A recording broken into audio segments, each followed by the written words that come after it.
Estos animales fueron dominados a la voluntad del Creador, obligados a salir de su hábitat natural. Algo así tenía que ser notorio, ¿no es así? Bueno, aun cuando lo fue, estos magos hicieron de las suyas otra vez. La Escritura nos dice que hicieron lo mismo con sus encantamientos. Parece que están jugando a las vencidas con Dios. Se están creyendo con el mismo poder que el gran Yo Soy. ¿Cómo existen esas personas que creen poder ganarle a Dios? ¿Quién podrá responderle una cosa de 1000? El problema con estos distractores es que muchos se dejan llevar de ellos y no desean acercarse a nuestro Dios. Vemos, por ejemplo, en nuestro mundo actual, pseudociencias como la psicología, que la palabra misma significa el estudio del alma, y por lo poco o mucho que pueda conocer de ella, trata de resolver los problemas más profundos del ser humano, dejando a Dios fuera de la ecuación. Tal vez resuelva algunos problemas, superficialmente, claro está.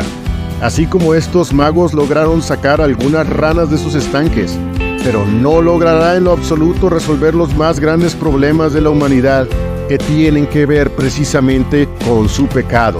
Lo único que quiero resaltar es que la Escritura, y solamente la Escritura, es suficiente para resolver el problema de fondo del hombre, que es, como lo mencioné, su pecado. Eso solo Cristo lo logra con su sacrificio.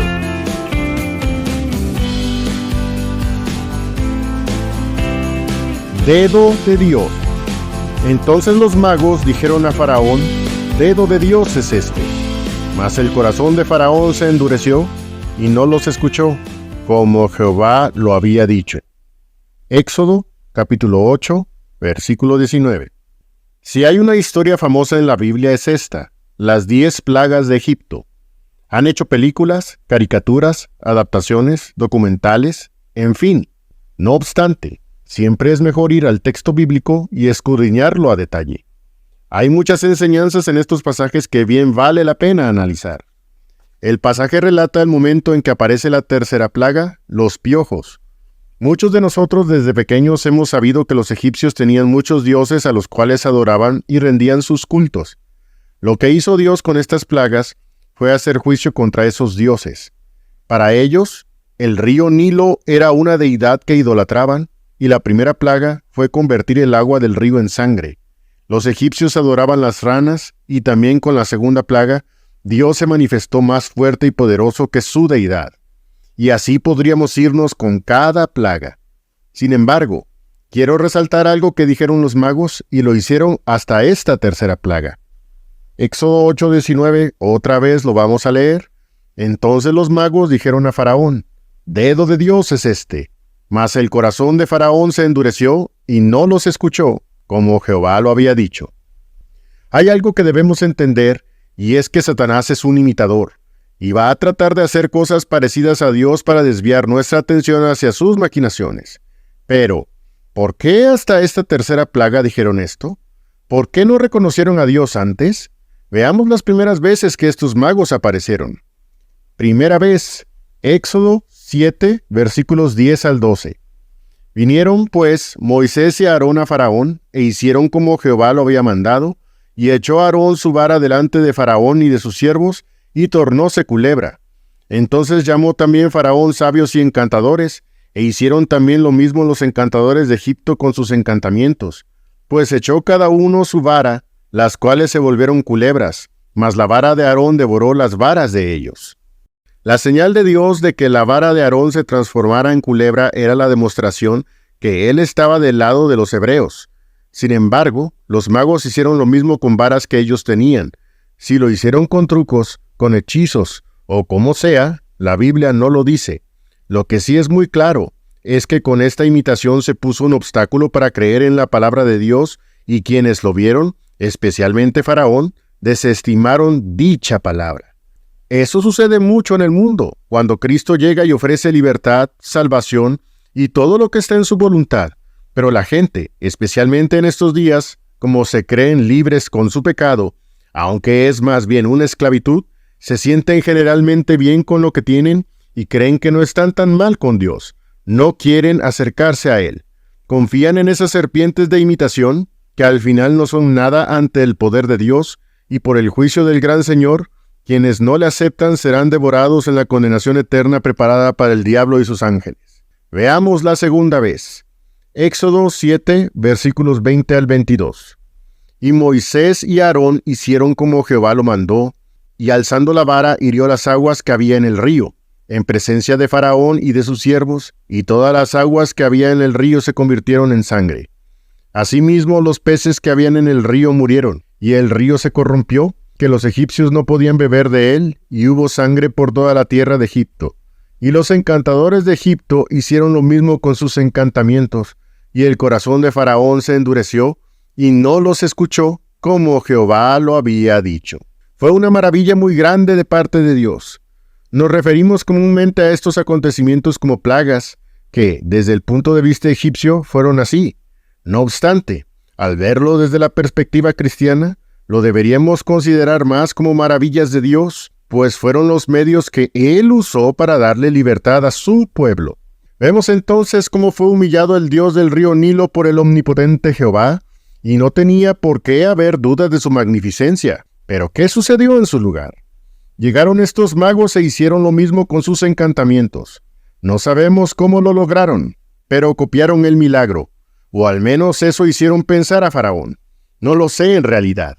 Sin embargo, eso comenzó a generar problemas en los egipcios porque necesitaban el preciado líquido y tuvieron que cavar pozos alrededor del río, tal como lo dice Éxodo 7:24, pues su Dios ya no tenía el poder de ayudarlos. Aunque sabemos de antemano que nunca pudo, era la pura misericordia de Dios actuando. Es un buen pasaje para reflexionar y reconocer que sin Dios realmente pereceríamos. Nada tenemos si no es por su infinita misericordia. Estos encantamientos son solo ilusiones que no permitieron creer en lo que Dios puede hacer. Tristemente, hoy en día, muchos endurecen sus corazones por las soluciones temporales que ofrece Satanás en este mundo. Pero hay algo que nunca lograrán estas cosas otorgar: una satisfacción eterna y suficiente. Recuerden lo que dijo Cristo: el que bebiere de esta agua volverá a tener sed. Las soluciones que encuentres en este mundo, mi hermano, no se compararán jamás con lo que Dios otorga con sus maravillas manifiestas en nuestras vidas. Veamos la tercera vez. Vaya que son tenaces estos magos. Éxodo capítulo 8, versículos 5 al 7. Y Jehová dijo a Moisés: di a Aarón, extiende tu mano con tu vara sobre los ríos, arroyos y estanques, para que haga venir ranas sobre la tierra de Egipto. Entonces Aarón extendió su mano sobre las aguas de Egipto, y subieron ranas que cubrieron la tierra de Egipto. Y los encantadores hicieron lo mismo con sus encantamientos, e hicieron venir ranas sobre la tierra de Egipto. Esto sí que era difícil. Hacer salir las ranas de sus estanques, ríos y arroyos es algo sobrenatural y sumamente complicado a la manera como lo hizo Dios. Estos animales fueron dominados a la voluntad del Creador, obligados a salir de su hábitat natural. Algo así tenía que ser notorio, ¿no es así? Bueno, aun cuando lo fue, estos magos hicieron de las suyas otra vez. La Escritura nos dice que hicieron lo mismo con sus encantamientos. Parece que están jugando a las vencidas con Dios. Se están creyendo con el mismo poder que el gran Yo Soy. ¿Cómo existen esas personas que creen poder ganarle a Dios? ¿Quién podrá responderle una cosa de 1000? El problema con estos distractores es que muchos se dejan llevar de ellos y no desean acercarse a nuestro Dios. Vemos, por ejemplo, en nuestro mundo actual, pseudociencias como la psicología, que la palabra misma significa el estudio del alma, y por lo poco o mucho que pueda conocer de ella, trata de resolver los problemas más profundos del ser humano, dejando a Dios fuera de la ecuación. Tal vez resuelva algunos problemas, superficialmente, claro está. Así como estos magos lograron sacar algunas ranas de sus estanques, pero no logrará en lo absoluto resolver los más grandes problemas de la humanidad que tienen que ver precisamente con su pecado. Lo único que quiero resaltar es que la Escritura, y solamente la Escritura, es suficiente para resolver el problema de fondo del hombre, que es, como lo mencioné, su pecado. Eso solo Cristo lo logra con su sacrificio. Faraón tuvo que rogar a Moisés para que se fueran las ranas, como lo dice Éxodo en el capítulo 8, versículos 8 al 14.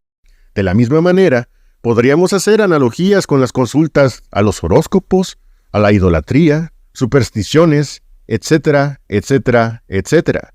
Esas cosas no resuelven la hediondez que el pecado causa en nuestras vidas, y solo el ruego sincero a Dios puede hacerlo. Eso es en sí la más grande enseñanza en este lugar de la Escritura. Vemos pues que los magos no son lo suficientemente poderosos para confiar en ellos. Y después viene lo que describe el pasaje con el que empecé.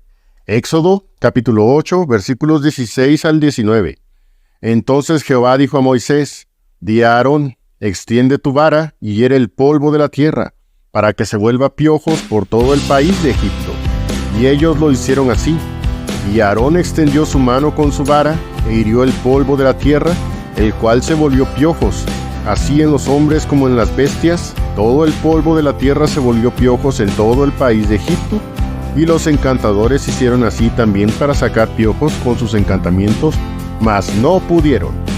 Y había piojos así en los hombres como en las bestias. Entonces los magos dijeron a Faraón: Dedo de Dios es este. Mas el corazón de Faraón se endureció y no los escuchó, como Jehová lo había dicho. Llegó un momento en que ya no pudieron. Tuvieron que reconocer que Dios es más fuerte, más poderoso y que nadie se resiste a su voluntad. Desgraciadamente, con toda esta evidencia y varias más, narradas en los siguientes capítulos, Faraón simplemente no creyó. Sé que hay un tema relacionado con la soberanía de Dios y que él endureció a Faraón.